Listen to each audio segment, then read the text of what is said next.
దీనికి కావాల్సిన ఇంగ్రీడియంట్స్ వచ్చేసి పొటాటో అండ్ ఆయిల్ అండ్ కారం, ఉప్పు, మెంతి పిండి. అంటే అండ కాదండి,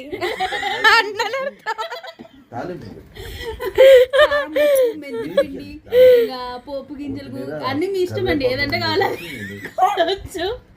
మొత్తం యాక్చువల్గా ఎట్లా చేయాలని ప్రాసెస్ చెప్తారా మాకు కొంచెం ఇట్లా డీటెయిల్ గా? ఆలుగడ్డలు బాగా మగిలికొట్టి. ఏంది మగిలి?